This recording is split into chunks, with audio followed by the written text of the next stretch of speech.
హన్మకొండ జిల్లా ఎలకుతుర్తి మండలం జిల్లా కేంద్రానికి చెందిన మాజీ ఎంపీపీ గోలి శ్యామసుందర్ రెడ్డి 3 కోట్ల విలువైన 3 ఎకరాల భూమిని ప్రభుత్వానికి దానం చేశారు. కొడుకు రంజిత్ రెడ్డి తన ఆస్తి భార్య పేరిట ఉన్న భూమి కూతురికి కట్నంగా ఇచ్చిన స్థలాన్ని లాక్కొని ఇంటి నుంచి గంటేశాడని ఆవేదన వ్యక్తం చేశారు.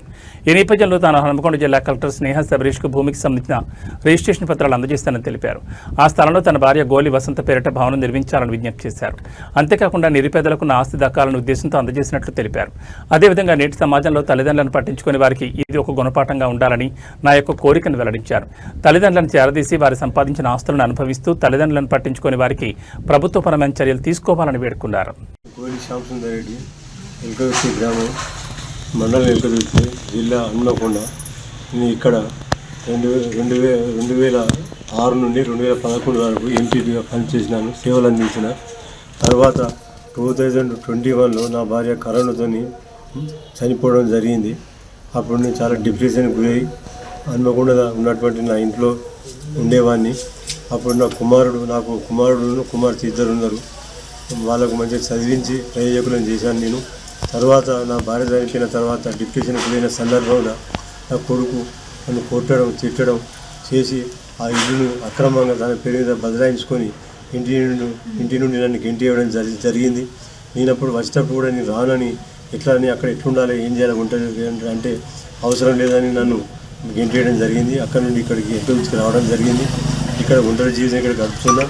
తర్వాత నన్ను ఒక్కనాడు కూడా నా ఆలన పాలన లేదు. నాకు నడుమ యాక్సిడెంట్ అయినాయి, కాలు ఇరిగిపోయింది, అప్పుడు చూసుకోలేదు. నాకు హాస్పిటల్ పోయినప్పుడు కూడా చూసుకోలేదు, ఏది చూసుకోలేదు. నాకు ఇంకెవరైనా నన్ను తీసుకుపోయిన ఉంటే వాళ్ళని తిట్టేది, తీసుకుపోవద్దని. కాబట్టి చాలా మనస్తాపానికి గురై ఇంకా మొన్న సుప్రీంకోర్టు తీర్పు కూడా విని అది తల్లిదండ్రులను చూసుకొని వాళ్ళకు వదిలేసిన వాళ్ళకు ఈ ఆస్తులు అనుభవించే హక్కు లేదని నేను తెలుసుకొని ఈ గవర్నమెంట్కు, నా భార్య కూడా చనిపోయేటప్పుడు ఒక కోరిక కోరింది, ఒక 3 ఎకరాల భూమి గవర్నమెంట్కి మనం ఇవ్వాలి, ఇస్తే మంచిగుంటుంది, పేరు ఉంటుంది అని చెప్పడం జరిగింది. ఇంకా అది అన్ని 2 మనసులో పెట్టుకొని నేను గవర్నమెంట్కు ఆర్డీఓని కలిసి నేను ఆ 3 ఎకరాల భూమిని గవర్నమెంట్కు డొనేట్ చేయడం జరిగింది. కాబట్టి ఆ 3 ఎకరాలు ఒక్కొక్క చెట్టు దాదాపుగా 3 కోట్ల ల్యాండ్ అది చేయడం జరిగింది. సమాజానికి కూడా మంచి సందేశం పోవాలి, తల్లిదండ్రులను చూడని వాళ్ళకు ఇది ఒక గుణపాఠం కావాలి, చెంపపెట్టు కావాలి అనే ఉద్దేశంతో ఈ ల్యాండ్ గవర్నమెంట్కు డొనేట్ చేయడం జరిగింది. తహసీల్దార్ గారు కూడా ఆయన ఈ 2 రోజులలో అక్కడికి అడ్డు నిర్ణయించి అది బైబర్కెట్ చేసి మీ ల్యాండ్ మీకున్న ల్యాండ్ మీకు, మేము గవర్నమెంట్కి ఇచ్చింది గవర్నమెంట్కు 2-3 పోలీసు పెట్టి బైబర్కెట్ చేస్తా అని వారు కూడా చెప్పడం జరిగింది. దాని వాల్యూ ఎంత? దాని వాల్యూ 3 కోట్ల ల్యాండ్ ఉంటుంది. ఒక సర్వే నెంబర్ల 859 సర్వే నెంబర్ల ఎకరం 871/2లో 2 ఎకరాలు, మొత్తం 1/2 3 ఎకరాల ల్యాండ్ నేను డొనేట్ చేయడం జరిగింది.